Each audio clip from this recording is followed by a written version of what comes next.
So let's discuss. Ana Navarro, let's start with the January 6th committee. So Jim Jordan, Congressman Jordan, is now the second member of Congress suggesting that he will not submit to an interview request. Republican Congressman Perry of Pennsylvania did the same last month. This could have major political ramifications if the committee decides to subpoena a fellow member of Congress. Look, I think it's the least shocking news of the month, frankly, that Jim Jordan is not going to cooperate.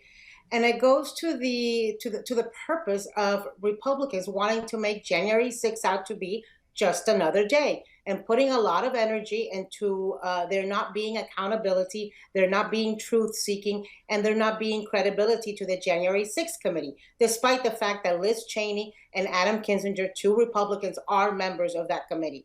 Because if they seek accountability, if they strongly and vociferously condemn what happened on January 6th, if they seek the truth, it will invariably put them on a crash course against dear leader Donald Trump.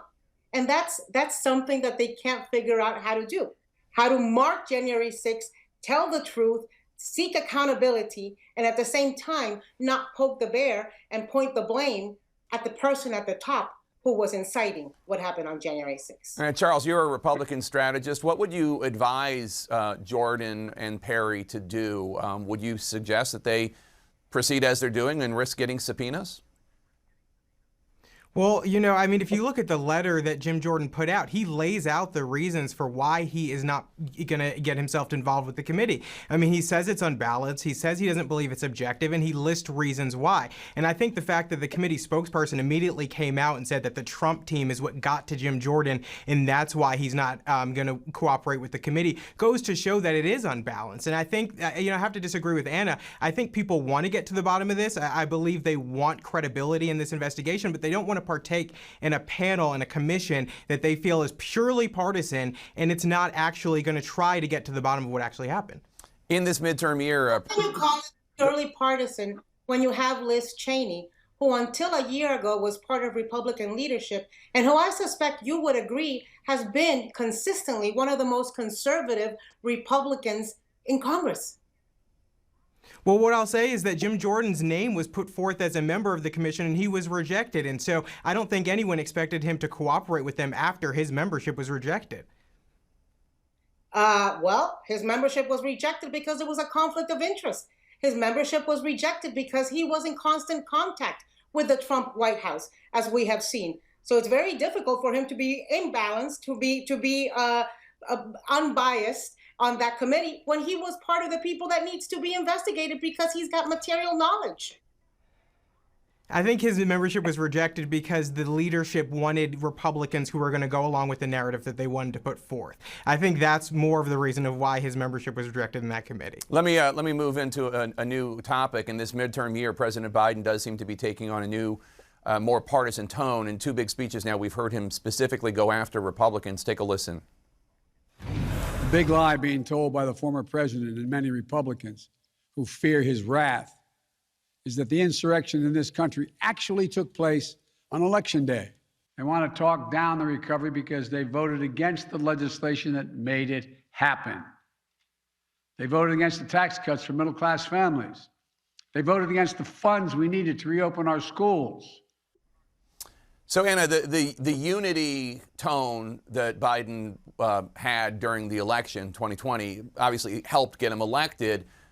Does it make sense for him to be more partisan now because it's a midterm election year? Well, I think he began being very partisan on January 6th. And I think part of it is the frustration that Republicans want to pretend January 6th was just another day. I have seen elected Republicans this week arguing that it should not be a day in infamy in the same way that we mark Pearl Harbor Day and that we mark September 11th.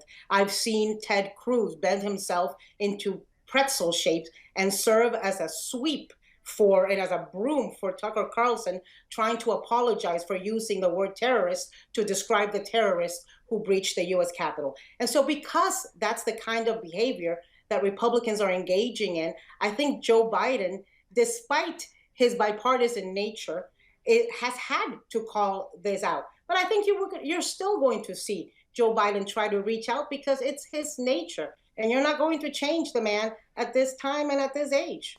And Charles, one of the things I wanted to ask you about, House Republican leader Kevin McCarthy gave an interview to Breitbart in which he suggested he was going to kick 3 Democrats off committees if Republicans take back the House. Adam Schiff, Eric Swalwell, and Ilhan Omar. This in retaliation for Democrats removing Paul Gosar and Marjorie Taylor Greene from their committees as punishment for their behaviors, for bigoted conspiracy theories. Greene has pushed forward, and Gosar, obviously, with that video that depicted AOC being killed.